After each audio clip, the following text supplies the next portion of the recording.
จากลูกไฟสีเขียวเหนือห้องแลบนิวเคลียร์ในปี 1949 ถึงวัตถุประหลาดใกล้จีนในปี 2025 แฟ้มลับ UFO ของสหรัฐช่วยให้เราไขปริศนามนุษย์ต่างดาวได้หรือไม่ สวัสดีค่ะหลังจากที่รัฐบาลสหรัฐเผยแพร่แฟ้มลับเกี่ยวกับ UFO ครั้งแรกเมื่อต้นเดือนพฤษภาคมที่ผ่านมาก็มีการเผยแพร่แฟ้มต่างๆออกมาเรื่อยๆนะคะรวมทั้งหมดแล้ว4ชุดค่ะ Global Focus ได้รายงานเกี่ยวกับแฟ้มชุดแรกไปแล้วเรามาดูแฟ้มอื่นๆที่น่าสนใจของชุดที่2 3 และ 4 กันค่ะ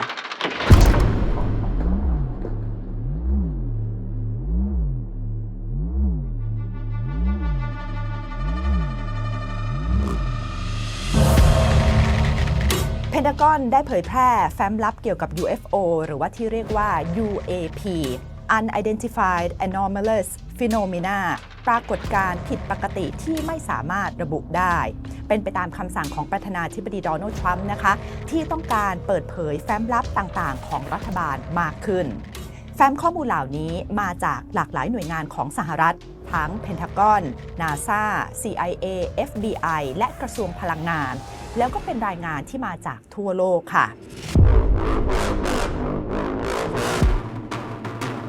เริ่มที่แฟ้มที่ปล่อยออกมาชุดที่2ซึ่งเผยแพร่เมื่อวันที่ 22 พฤษภาคมนะคะ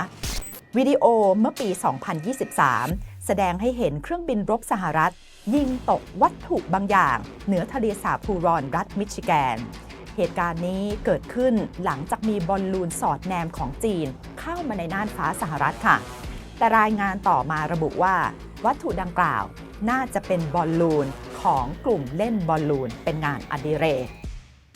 วิดีโอปี 2022 บ้างไม่ได้ระบุสถานที่แสดงให้เห็นวัตถุทรงกลมหลายลูกเคลื่อนที่ขึ้นจากน้ำและลงสู่น้ำบริเวณใกล้ๆกับเรือดำน้ำค่ะอีกหนึ่งแฟ้มนะคะคือเหตุการณ์พบเห็น UAP ช่วงปลายปี 2025 ทางตะวันตกของสหรัฐซึ่งมีการเอ่ยถึงในแฟ้มชุดแรกแต่ว่ามีการปล่อยข้อมูลการบอกเล่าโดยตรงของผู้เห็นเหตุการณ์ในแฟ้มชุดที่2ค่ะเจ้าหน้าที่ข่าวกรองอาวุโสที่ยังคงปฏิบัติหน้าที่อยู่เล่าประสบการณ์ของตัวเองขณะที่อยู่บนเฮลิคอปเตอร์ของทางทหารเขาเล่าว่าเขาและลูกเรือพบเห็น UAP ในระยะใกล้หลายครั้งต่อเนื่องนานกว่า1 ชั่วโมงระหว่างปฏิบัติภารกิจตรวจสอบรายงานการพบเห็นก่อนหน้านั้นในระยะไกลเราเห็นลูกกลมๆเรืองแสงสีส้มจำนวนมากมายเคลื่อนที่กระจายตัวไปทุกทิศทางโดยมีฉากหลังเป็นภูเขาภาพที่เห็นนั้นดำเนินอยู่เป็นเวลาหลายนาทีก่อนจะค่อยๆเลือนหายไปมองเห็นด้วยตาเปล่านักบินและผมสังเกตเห็นลูกกลมๆเรืองแสงขนาดใหญ่2 ดวงปรากฏขึ้นพร้อมกันอยู่เคียงข้างกันในระยะใกล้กับเฮลิคอปเตอร์โดยลอยนิ่งอยู่เหนือระนาบของใบพัดหลักทางด้านขวาของเราวัตถุทั้งสองมีรูปร่างคล้ายวงรีเป็นสีส้มมีแกนกลางสีขาวหรือสีเหลืองแล้วก็เปล่งแสงออกมาในทุกทิศทางเจ้าหน้าที่รายนี้กล่าวทิ้งท้ายด้วยนะคะว่าหลังจากเราได้เห็นสิ่งนี้พวกเราแทบจะพูดไม่ออกเลยค่ะ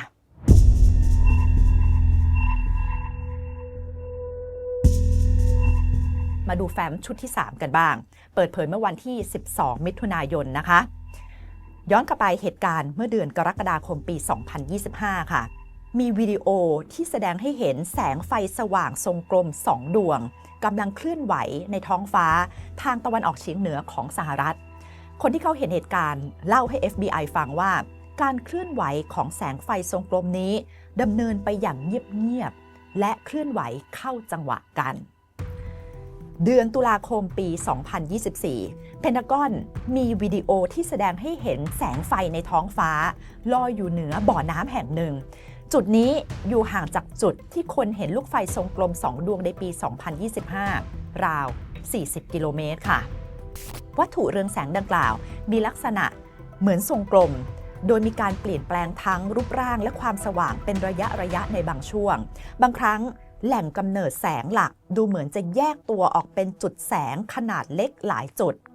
แล้วก็มีจุดแสงสว่างจุดหนึ่ง อยู่ใต้แหล่งกำเนิดแสงหลักลอยอยู่เหนือผิวน้ำเพียงเล็กน้อยซึ่งไม่น่าจะเป็นแสงสะท้อนจากผิวน้ำวัตถุดังกล่าวอยู่กับที่เป็นเวลาประมาณ 45 นาทีก่อนจะหายไปมาที่อีกหนึ่งเหตุการณ์นะคะเดือนตุลาคมปี 2023 มีเจ้าหน้าที่รัฐหลายคนรายงานว่าพบเห็นลูกไฟทรงกลมสีส้มบนท้องฟ้า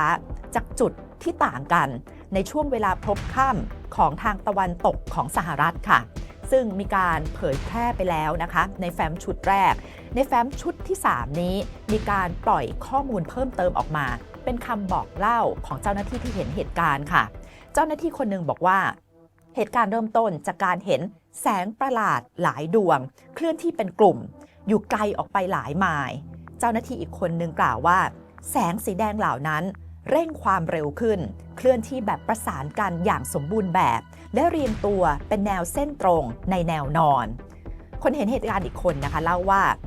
เห็นลูกกลมๆเรืองแสงขนาดเล็กหลุดออกมาจากแสงสีส้มขนาดใหญ่ที่สว่างมากหลายครั้งเขาเลิกนับค่ะว่ากี่ครั้งหลังจากนับไปได้5ครั้งคนเห็นเหตุการณ์อีกคนหนึ่งเล่าว่าลูกกลมๆเรืองแสงที่ถูกปล่อยออกมานั้นเหมือนพวงองุ่นที่ถูกพ่นออกมาจากลูกบาสเกตบอลแล้วก็ยังจำได้เลยนะคะว่า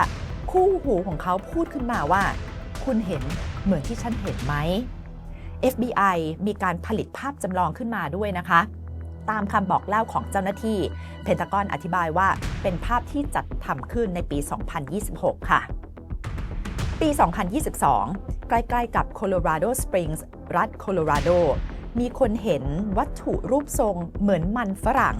ที่ดูเหมือนถูกทาสีด้วยสีขาวนวลหรือสีขาวเหลือบมุกวัตถุนี้มีความโปร่งแสงอยู่บ้างแล้วก็มีประกายระยิบระยับเล็กน้อยทางด้านของ FBI ก็มีการจัดทำภาพวาดตามคำบอกเล่านี้ด้วยนะคะมาดูเหตุการณ์ในต่างประเทศบ้างนะคะรายงานของ CIA เมื่อเดือนกรกฎาคมปี 2008 ระบุว่ามีการเห็นวัตถุประหลาดเหนือสนามบินนานาชาติฮาราเรที่ประเทศซิมบับเวคนที่เห็นเหตุการณ์ไม่สามารถระบุได้ค่ะว่าวัตถุในท้องฟ้าซึ่งดูเหมือนจะฉายลำแสงด้วยเป็นอุปกรณ์ลาดตระเวนบางอย่างของรัฐบาลต่างชาติหรือเป็นวัตถุของมนุษย์ต่างดาววัตถุดังกล่าวมีลักษณะเหมือนแผ่นดิสก์ค่ะโดยมีช่องว่างตรงกลางและที่ด้านล่างของโครงสร้างมีชุดไฟหลายดวงหมุนวนอยู่แต่ว่าการปรากฏตัวของวัตถุดังกล่าวทำให้พื้นที่นั้นเข้าสู่ภาวะเฝ้าระวังขั้นสูงค่ะ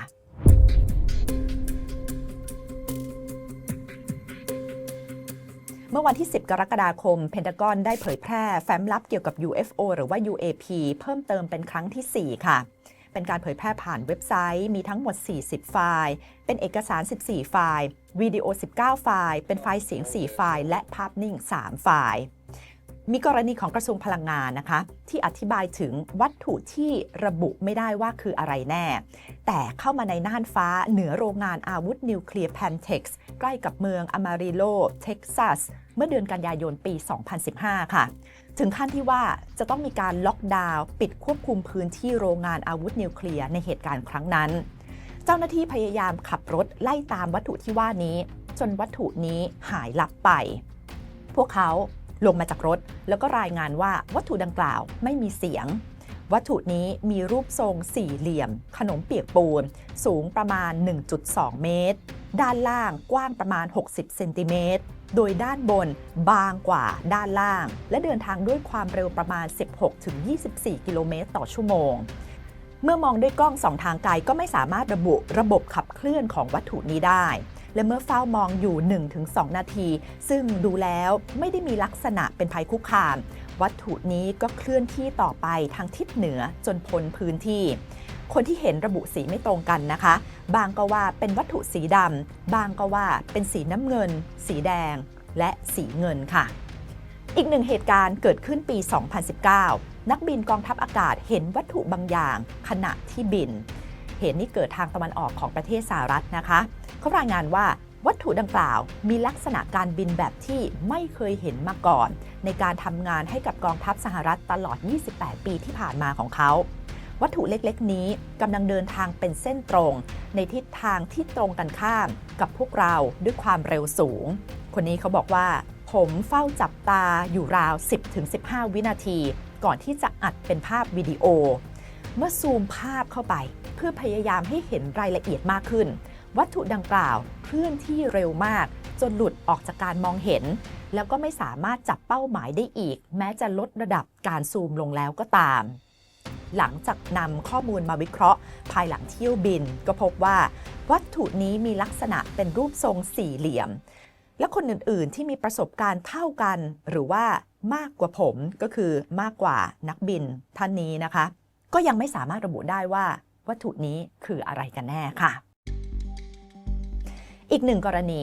เหตุเกิดเมื่อปี 2020 เหนือมหาสมุทรแอตแลนติกเป็นภาพวิดีโอของวัตถุหนึ่งมีสีเข้มออกน้ำตาลแดงมีความสูงราว 3.5 ถึง 4.5 เมตรนักบินกองทัพเรือสหรัฐรายงานว่าจากลักษณะโครงสร้างดูเหมือนบอลลูนขนาดใหญ่ที่มีรูปร่างบิดเบี้ยวแต่ก็ไม่สามารถยืนยันได้ว่าเป็นบอลลูนจริงหรือไม่จากนั้นนักบินก็กลับไปยังเรือแล้วก็ลงจอดตามปกติค่ะอีกหนึ่งเหตุการณ์นะคะเกิดขึ้นเมื่อปีที่แล้วปี 2025 ใกล้กับประเทศจีนเป็นวิดีโอของกองบัญชาการอินโดแปซิฟิกของกองทัพสหรัฐนะคะวิดีโอหนึ่งแสดงให้เห็นเซ็นเซอร์ทางทหารกำลังติดตามอะไรบางอย่างที่มีลักษณะคล้ายดาว6แฉกเหนือทะเลเหลืองแล้วก็มีอีกวิดีโอหนึ่งเป็นการติดตามวัตถุบางอย่างเหนือทะเลจีนตะวันออกเป็นเวลาหลายนาทีค่ะมีแฟ้มบันทึกการประชุมปี 1949 ที่ลอสอาลามอส นิวเม็กซิโกซึ่งเป็นการประชุมของนักวิทยาศาสตร์ซึ่งรวมถึงคนที่ทำงานให้กับ Manhattan Project ด้วยพวกเขาพยายามหาคำตอบเกี่ยวกับลูกไฟสีเขียวที่ปรากฏเหนือห้องแลบนิวเคลียร์แต่ก็ไม่สามารถหาคำอธิบายได้ทฤษฎีหนึ่งก็คืออาจจะเป็นดาวตกเข้าสู่ชั้นบรรยากาศแต่นักดาราศาสตร์ในที่ประชุมบอกว่าลักษณะของดาวตกไม่ใช่แบบนี้ถึงแม้ว่าจะมีการปล่อยแฟ้มลับออกมาแล้ว4ชุดนะคะแต่ก็ยังไม่สามารถสรุปได้ค่ะว่าแล้วมีมนุษย์ต่างดาวหรือไม่เพนทากอนบอกว่ายังไม่หมดเพียงเท่านี้เดี๋ยวจะมีการเผยแพร่ข้อมูลลับออกมาอีกแล้วก็อยากจะให้ผู้คนสรุปหรือว่าตัดสินกันเอาเองจากสิ่งที่เห็นค่ะสวัสดีค่ะ